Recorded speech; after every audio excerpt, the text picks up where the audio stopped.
Good morning, everyone. Just a short-ish reminder that when all is said and done, when it all comes down to it, with this method to recover from anxiety, this allowing approach that I talk about, it's one response, all symptoms, all thoughts, physical symptoms, triggers, situations, worries, whatever it might be, it's always one response.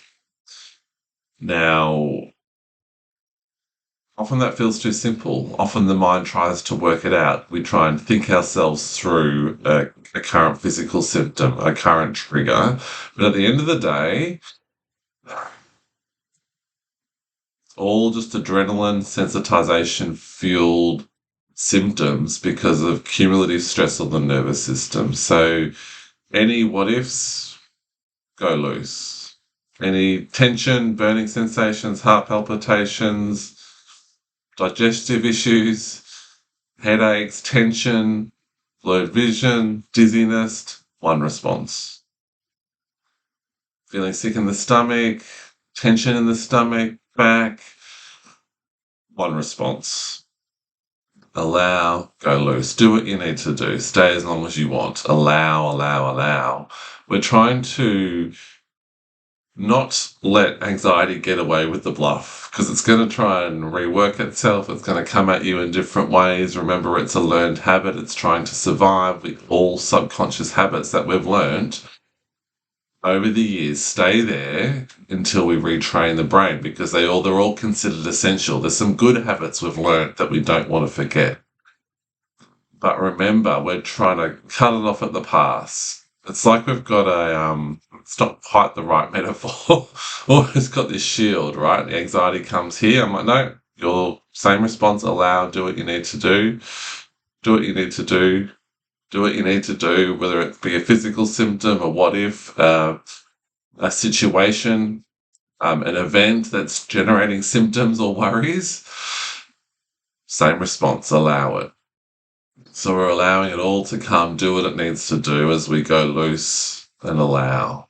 So we're just turning towards each one the same way and allowing it. We're not giving any new symptom, any recurrence of an old symptom, a physical symptom versus a thought versus a physical symptom, a situation versus one of those, but versus the other. We're not giving them any more credit than they deserve. And that's why it all comes down to one response. Sometimes people write in the comments, well, I'm worried that I don't have anxiety at the moment because it's so unusual.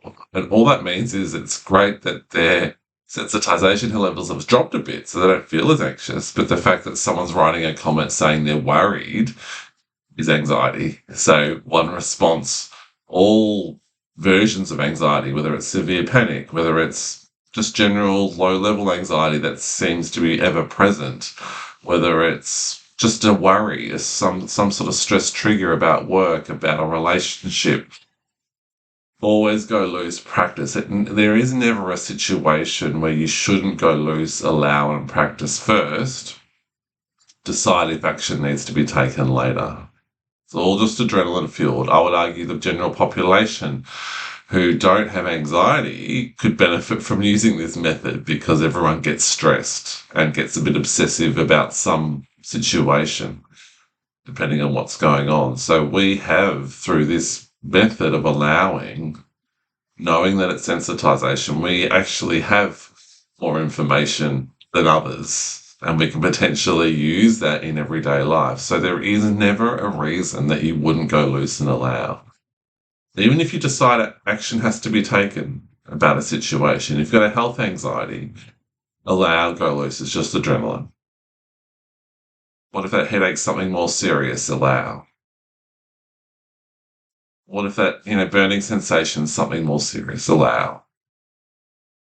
When the mind goes back there, we allow. Even if we decide to go to the doctor about the situation, just to get a checkup, we allow as we go to the doctor. We allow whilst we're at the doctor. We allow after, whether we get a test or the doctor says we're fine and we still can't let it go. We allow. So it's always one response, all symptoms, because the mind will try and give you something else to work with. I've done a video on yes, but, or if only I didn't have that one symptom. That's what anxiety is. It's all anxiety, and we must treat them all the same way. Even the one symptom that gets us, our biggest trigger or our biggest fear, we must treat that the same way. No yes buts. And the response is always the same. Practice first, make any decisions later. Often when we practice first, no decisions are required because it's all just the bluff.